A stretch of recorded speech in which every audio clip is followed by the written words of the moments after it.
कपड़े धोने वाली बहू। शादी के पहले से ही विभा को कपड़े धोने का बड़ा शौक था। कभी नल के नीचे तो कभी तालाब के पास। अरे मेरी नीली वाली लुंगी नहीं दिख रही है। विभा की अम्मा, कहाँ रखी है लुंगी? अरे वो तो विभा ने परसों ही धोकर रखी थी आपकी अलमारी में, देखो वहीं होगी।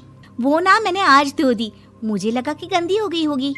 अरे कैसे गंदी हो गई थी? उसे तो मैंने पहना भी नहीं। हे भगवान, इस लड़की के कपड़े धोने की आदत से परेशान हो गया हूँ मैं। जितना तो घर में राशन नहीं आता, उससे कहीं ज्यादा डिटर्जेंट पाउडर का खर्चा है। इसकी शादी करवा दो, शादी जाए अपने घर में ही करे काम, फिर चाहे घर के कपड़े धोने हो या पूरे गांव के। हाँ ठीक बोल रही हो, देखता हूँ मैं कोई लड़का। वो दिन भी आ जाता है जब विभा को देखने लड़के वाले आ जाते हैं। लड़की मुझे अच्छी लगी। होने वाली सास कहती है, बेटी अगर कुछ पूछना है तो पूछ लो। वैसे तो हमारी लड़की बहुत ही शर्मिली है, जो बोल दो वो मान लेती है, इसे क्या पूछना होगा। अरे कैसी बात कर रही हो माँ, मुझे इन लोगों के घर रहना है, सवाल तो कई है। हाँ हाँ बेटा, पूछ लो ना, क्या पूछना है। आप लोगों के घर कपड़े कौन धोता है? सास का मुंह बन जाता है। देखो, अगर तुम ये कहना चाहती हो कि तुम्हें कपड़े धोने नहीं आते तो सुन लो, कपड़े मैं ही धोती हूँ, लेकिन तुम्हारे आ जाने के बाद मैं रुमाल तक नहीं धोऊंगी। अरे चुप रहना भाग्यवान, बहू बेचारी घर आई नहीं, उसे डराना शुरू कर दिया। वो क्या है ना बिटिया, अभी तक तो ये कल्लू की माँ ही धोती थी, लेकिन अब तुम्हारे पापा तो दहेज में वॉशिंग मशीन देंगे ही। तभी विभा की माँ बोल पड़ती है, सवाल भी पूछा तो क्या। वैसे भाई साहब, मशीन की तो फिर भी कपड़े धोने की कैपेसिटी होती है। मतलब जो बिटिया दे रहे हैं ना विभा, इसे कपड़े धोने का बहुत शौक है। ये आप लोगों के क्या, आस पड़ोस गांव मोहल्ले सबके कपड़े धो दे और उफ तक ना करे। बाहर देखा नहीं आपने कितने कपड़े सूख रहे हैं? सब हमारी बिटिया ने ही तो धोए हैं। बस भी करो ना माँ, शर्म आ रही इतनी तारीफ सुनकर। और तो और एक दाग निकाल कर दिखाओ तो मान जाऊं। हाँ अच्छा, माफ करना बेटा, मैंने गलत समझा।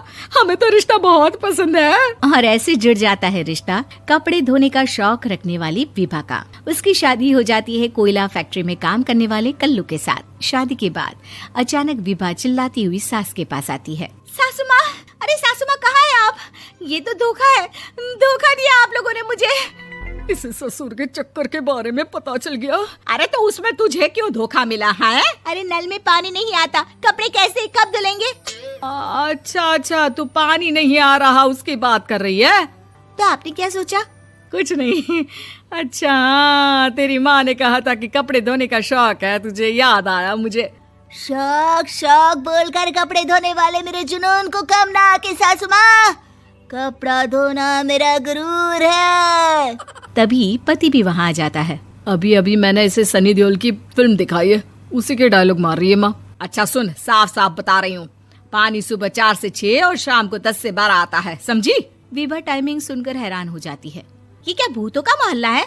सुबह 4 बजे उठकर कौन कपड़े धोता है? 4 बजे टंकी में पानी जाता है, फिर सारा दिन धोना ना, किसने मना किया? अरे कैसी बात कर रही हैं? 200 लीटर की टंकी में कितने कपड़े धो लूंगी मैं? सुबह ही उठ जाऊंगी मैं। अब क्या था, विभा सुबह 4 से लेकर रात के 12 बजे तक कपड़े ही धोती रहती। एक रोज सास पड़ोस से निकलकर कहीं जा रही होती है कि साथ वाली कहती है, हाँ कल्लू की माँ, जरा ये बताओ कि 2 साड़ी है, 2 ब्लाउज और एक पेटीकोट और एक नाड़े वाला लंबा कच्छा। हाँ तो? अरे तो क्या, कितना लोगी धुलाई ये बताओ। धोबन दिख रहे हैं हम क्या? हमारे पति सरकारी नौकरी से अभी रिटायर हुए हैं और बेटा सुपरवाइजर है कोयला फैक्ट्री में। धोबन समझ रखा है हमें। हाय रे कल्लू की अम्मा, माफ कर दो, वो तो मोहल्ले में यही सब बता रहे थे कि तुमने बहू को कपड़ा धुलवाने के काम में लगा दिया है। सास को पड़ोसन की बात सुनकर गुस्सा आ जाता है। वो घर पहुंचती है जहां घर के बाहर ही इतने सारे कपड़े सूख रहे होते हैं जितने कि किसी धोबन के घर पर। अरे ओ कल्लू की दुल्हन, बाहर निकल।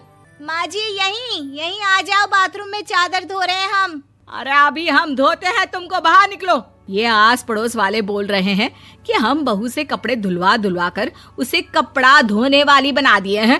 अरे छोड़ो ना माँ जी, किन लोगों की बातों में आती हो? आस पास के लोगों का तो काम ही होता है कि वो किसी तरह सास बहू को लड़ा दे। बहू सारे घर के कपड़े धोती है, ये क्या कम है? बोलिए। सास को भी लग जाता है कि वो बहू का ये सनकीपन नहीं छुड़वा सकती, इससे अच्छा है कि खुद ही चुप हो जाए। एक रोज सास और बहू मंदिर जाते हैं, जहाँ सास की साड़ी वहाँ खड़ी भीख मांगने वाली से मिलती है। माँ जी क्या बात है, आपकी साड़ी उस भिखारन से कितनी मिल रही है ना? हाँ हाँ देखो तो, दोनों की साड़ी मिल रही है। क्या बात है कल्लू की अम्मा, तुम खुद को तो अफसर की बीवी बताती हो और ऐसी सिंपल सी प्लेन साड़ी पहनकर घूमती हो। सिंपल और प्लेन नहीं है ये साड़ी। तो क्या सोने के धागे से फूल बने हैं? कुछ भी सासू माँ, कुछ भी। हाँ बने थे इस साड़ी में सोने के धागे से फूल। मेरे पति लेकर आए थे मद्रास से स्पेशली मेरे लिए 10,000 की। ताहे भाई साहब इस भिखारन के लिए भी सेम टू सेम साड़ी लेकर आए होंगे 10,000 की। सास उस वक्त तो कुछ नहीं कहती, लेकिन बहू के साथ घर आती है और अलमारी से एल्बम निकाल कर लाती है। ये साड़ी देख रही है, ये वही साड़ी है जिसे मैंने अभी पहना था। इस साड़ी में ये जो चमकदार फूल दिख रहे हैं ना, ये सोने के धागों से काढ़े गए हैं।